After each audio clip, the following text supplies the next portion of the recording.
L'histoire se déroule en l'an 1000, au cœur d'une terrible famine causée par un été sans pluie.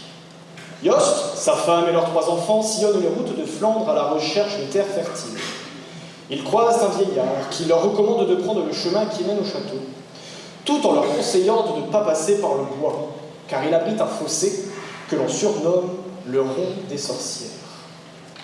Yost et sa famille se dirigent donc dans la voie que le vieillard leur a indiquée et, après avoir marché 1 heure, aperçoivent les tourelles d'un château.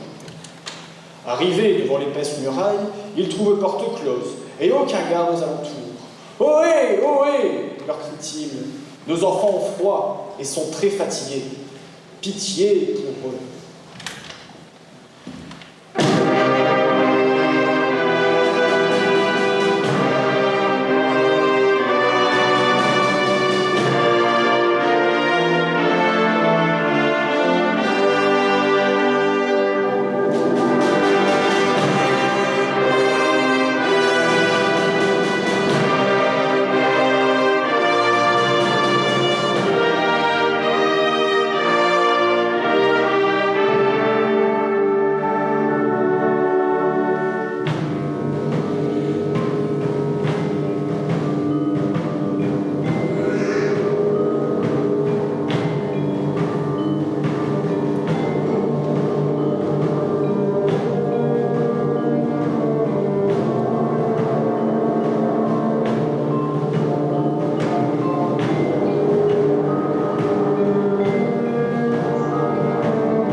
C'est alors qu'arrive un moine, qui n'est aucunement étonné par la situation, tant il sait que le seigneur du château est cruel et sans cœur.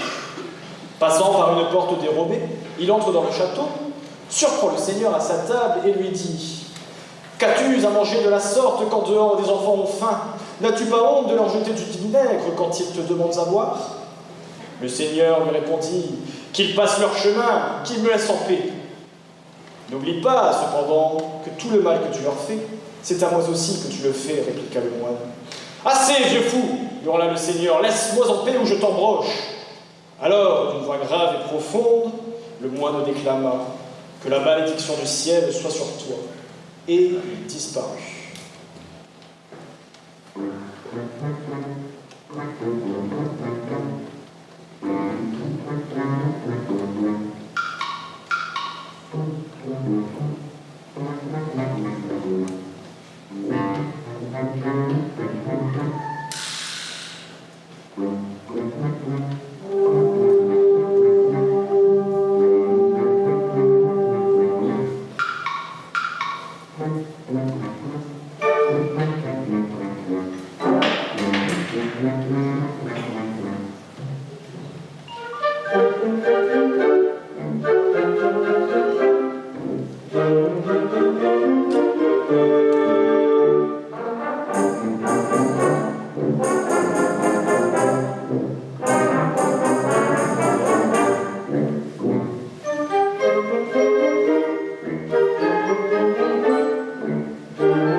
Auprès de la famille de Ios, le moine rapporte la scène et tous ensemble ils se mettent à prier, implorant Dieu qu'il leur sorte de la misère et qu'il apporte un peu de pain pour les enfants. C'est alors qu'un terrible vacarme déchire les ténèbres. Un orage terrifiant s'abat sur le château et ses alentours. Des pluies diluviennes inondent les environs, le vent sifflant et heurtant les pierres de la muraille. Puis, soudain, le château se met à sombrer dans un tourbillon. Le lendemain matin, quand tout est apaisé, Yost sort de la grange dans laquelle il s'était abrité et s'aperçoit alors que le château a disparu. De cet édifice majestueux ne reste désormais plus. L'eau l'a remplacé, formant un vaste étang. La légende dit que, contrairement à son château, le seigneur, lui, n'a pas disparu. Il continuerait encore même aujourd'hui à hanter les lacs et ses berges.